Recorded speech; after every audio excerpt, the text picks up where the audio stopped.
Salut à tous, j'espère que vous allez bien. Dans cette nouvelle vidéo, nous allons aborder un sujet d'actualité, à savoir les arrêts maladie et les congés payés. Notre thème, je vais vous présenter l'impact des arrêts maladie sur les congés payés annuels d'après le Code du travail français. Je précise d'après le Code du travail français, car je sais qu'il y a des abonnés qui me suivent un peu partout dans le monde. Je précise que mes références sont essentiellement basées sur le Code du travail français.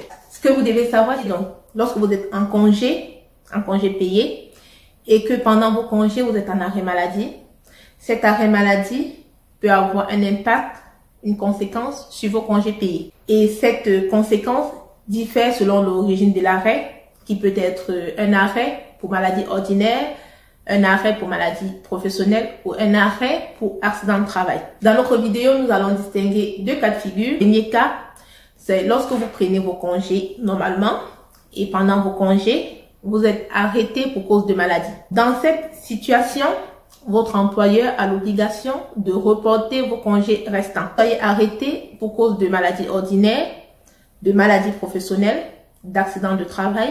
Votre employeur doit reporter vos congés restants si la convention collective le prévoit. Car tout part de la convention collective. Il y a le Code du travail, il y a la convention collective. Et si la convention collective est muette, le juge européen considère que les congés restants doivent obligatoirement être reportés. Donc s'il arrive que vous soyez en arrêt maladie et en congé payé en même temps, si votre employeur ne reporte pas les congés restants, vous êtes en droit de saisir le conseil des prud'hommes, demander le report de vos congés restants. Mais attention, à ce niveau, il y a une petite différence qu'il faudrait faire.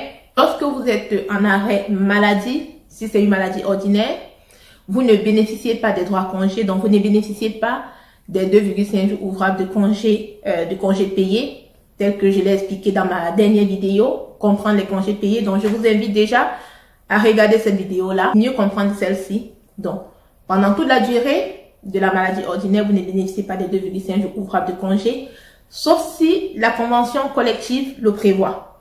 Et à contrario, quand vous êtes arrêté pour cause de maladie professionnelle ou pour cause d'accident de travail, pendant toute la durée de votre absence pour maladie pro et accident de travail, votre décompte de congé continue de courir de façon continue et ce, dans la limite d'un an. C'est la petite différence qu'il faudrait faire à ce niveau-ci. Et le deuxième cas de figure, c'est le cas où vous posez vos congés normalement, parce que les congés sont posés d'avance. Et avant vos congés, je veux dire avant que vous ne preniez vos congés, vous êtes arrêté pour cause de maladie. Dans cette situation, vous êtes arrêté normalement pour cause de maladie. Vous terminez votre arrêt maladie. Après la date de reprise de travail, votre employeur a l'obligation de reporter les congés acquis non pris. Là, ça concerne la maladie ordinaire, la maladie professionnelle et l'accident de travail. Vous n'allez pas perdre vos congés parce que vous avez été arrêté pour cause de maladie. Vous voyez avec votre employeur pour bénéficier d'une nouvelle période pour poser vos congés. Donc, ça peut être la période en cours dans l'entreprise ou ça peut aller au-delà.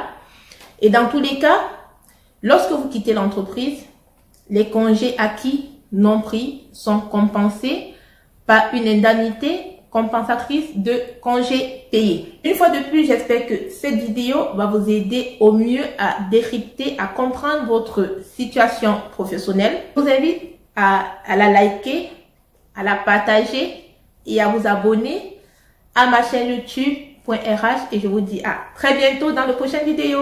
Ciao!